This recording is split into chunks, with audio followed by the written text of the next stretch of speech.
Vamos a resolver el siguiente problema. Nos dice, el volumen de un gas es de 8.000 mililitros a 127 grados Celsius. ¿Cuál será su temperatura cuando su volumen sea de 6 litros, teniendo en cuenta que la presión se mantiene constante? Bueno, este último dato de que la presión se mantiene constante nos ayuda para decidir qué ley tenemos que aplicar.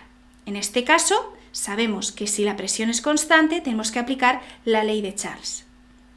Bien, antes de continuar y empezar a analizar los datos, tenemos que recordar lo que significa cada parámetro. La temperatura está relacionada con la velocidad a la que se mueven las partículas gaseosas. El volumen es el espacio que ocupan pues, todo el gas, ¿no? Las partículas gaseosas. Y la presión tiene que ver con el número de choques que se hacen contra las paredes por segundo. A mayor cantidad de choques por segundo, mayor es la presión. Entonces, vamos a analizar los datos. Vemos aquí V1, 8.000 mililitros, pero vemos que hemos pasado a litros, ¿verdad? 8 litros. ¿Por qué lo hemos hecho? Bueno, pues si nos fijamos aquí, en el V2, tenemos la unidad en litros. Entonces, si tenemos un parámetro como es el volumen en unidades distintas, mililitro y litro, tenemos que ponerlos todos en la misma unidad. O pasamos todo a mililitro o pasamos todo a litro. Entonces, en este caso he decidido pasarlo a litro. Por otro lado, tenemos la temperatura. La temperatura nos la dan en grados Celsius. Siempre, siempre, siempre la temperatura tenemos que pasar a grados Kelvin. Entonces hacemos más 273 y nos da 400. Y el otro dato que nos da es el volumen final, el V2, 6 litros. Y nos pide cuál será la temperatura final. Bien, con estos datos podemos deducir qué ocurrirá con la temperatura. ¿Va a ser mayor que 400 grados Kelvin o menor? Bueno, pues podemos ver en el siguiente ejemplo, en el siguiente dibujo, qué es lo que va a ocurrir. Tenemos en la situación 1 estas partículas gaseosas que están moviéndose con una cierta velocidad. Es este halo que aparece detrás de cada partícula.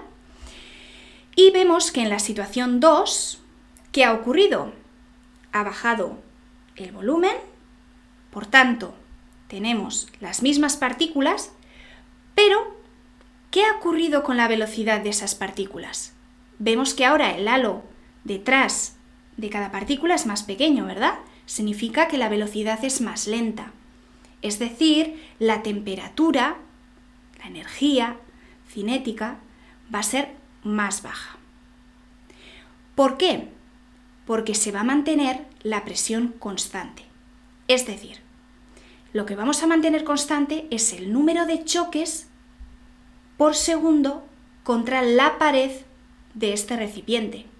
Por tanto, si bajamos el volumen y imagínate que subimos la temperatura o mantenemos la temperatura como estaba al principio, ¿qué es lo que va a ocurrir?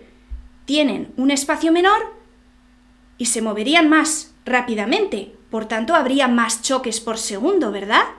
Y eso no es lo que queremos. Queremos que el número de choques por segundo o la presión sea la misma aquí y aquí. Para ello, tenemos que reducir la velocidad de esas partículas en la situación 2. Por tanto, la temperatura tiene que ser más baja. Y lo vamos a comprobar, lo vamos a hacer. Vamos a aplicar la fórmula de Charles, ¿verdad? V1 entre T1 es igual a V2 entre T2. Y en este caso vamos a despejar T2. ¿Cómo lo hacemos? Bueno, pues lo que vamos a hacer es una multiplicación en cruz. Lo que está abajo, ¿verdad? Pasamos hacia el otro lado multiplicando T2 por V1. Y hacemos lo mismo con este T1 de aquí. Lo pasamos multiplicando. Y ahora este T2 lo despejamos. ¿Cómo lo hacemos? pues este V1 que está multiplicando lo pasamos al otro lado dividiendo. Bueno, una vez planteada la ecuación, sustituimos los valores, 6 litros por 400 grados Kelvin entre 8 litros, vemos que las unidades de los litros se simplifican y nos da como resultado 300 grados Kelvin. Es decir, lo hemos comprobado, ha pasado de 400 grados Kelvin a 300 grados Kelvin, ha bajado la temperatura. Bueno, ahora lo que vamos a hacer es la construcción de un gráfico utilizando esta ley de Charles. Entonces vamos a seguir con este problema. ¿Qué vamos a hacer? Vamos a calcular las temperaturas correspondientes a estos volúmenes de aquí. Sabemos que cuando el volumen es de 8 litros, la temperatura es de 400 grados Kelvin.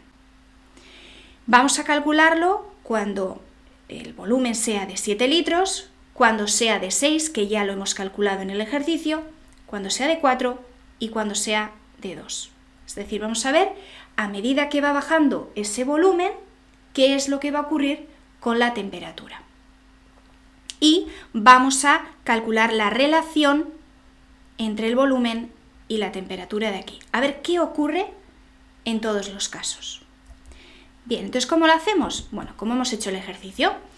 Para el volumen 7, es decir, 7 litros, aplicamos otra vez la ley de Charles y ¿qué vamos a utilizar? Bueno, pues en la situación 1 vamos a coger los valores de V1 y T1, 8 entre 400, y V2 será 7 litros y vamos a despejar T2. ¿Cómo lo vamos a hacer? Pues otra vez multiplicación en cruz. Despejamos T2 y nos da como resultado 350 grados Kelvin. Bien, si hacemos la relación entre V y T, nos da 0,02, como vemos en este caso de aquí. Es decir, esta división va a ser igual a esta división de aquí. Por eso, la igualdad. ¿Bien? Vale. Cuando son 6 litros, ya lo hemos calculado en el ejercicio y hemos conseguido 300 grados Kelvin. Y vemos que en este caso también la relación se mantiene. Cuando son 4 y cuando son 2, aquí tenemos la resolución. ¿Qué cogemos como situación 1? En este caso yo he cogido el volumen 8 litros y la temperatura de 400 grados Kelvin. Pero podríamos coger cualquiera de estos dos datos. En vez de 8 entre 400, podría coger 7 entre 350 o 6 entre 300 y lo coloco aquí. ¿Por qué? Porque la división me sigue dando 0,02 en todos los casos. Bien, cuando ya tengo la tabla rellenada, ahora vamos a construir ese gráfico. Entonces, para eso tenemos que hacerlo primero, colocar los ejes Y y X. Entonces, en este caso yo he colocado en el eje X la temperatura y en el eje Y el volumen. ¿Cómo lo he hecho? Bueno, pues como he visto que la temperatura va de 400 a 100, pues lo que he hecho es una escala de 100 en 100. 0, 100, 200, 300, 400 y 500. ¿Y qué escala he puesto para el volumen? Bueno, como sé que va de 8 a 2, he puesto esta escala cada 2 litros. Eso lo puedes poner como tú quieras. Yo lo he decidido de esta manera, pero puedes ponerlo, por ejemplo, el volumen cada litro o la temperatura cada 50 grados Kelvin, como prefieras. ¿De acuerdo? Vale, entonces ahora, una vez colocados todos los ejes, vamos a poner los puntos correspondientes. Por ejemplo, vamos a empezar por estos dos de aquí. El punto que conecta el volumen de 8 litros con la temperatura de 400 grados Kelvin. Bien, entonces voy aquí abajo, veo que 400 grados están aquí y ¿hasta dónde tengo que subir? Bueno, pues tengo que conectar esta temperatura con este volumen de aquí, con 8 litros. Por tanto, aquí tenemos este punto. El siguiente punto es el que conecta 350 grados Kelvin con 7 litros. Por tanto, vengo aquí, 350 estará entre 300 y 400, subo y conecto con 7 litros, que estará entre 6 y 8. Aquí está. El siguiente punto será el que conecta 300 grados Kelvin con 6 litros, el siguiente 200 grados Kelvin con 4 litros y el último 100 con 2 litros. Por tanto, como podemos ver, si unimos todos los puntos vamos a conseguir una línea recta. Bien, si quieres seguir practicando con esta ley o con las otras leyes como son Boyle-Mariotte, Gay-Lussac y otros ejercicios relacionados con todo este tema de los gases, los vídeos los vas a encontrar en la cajita de descripción.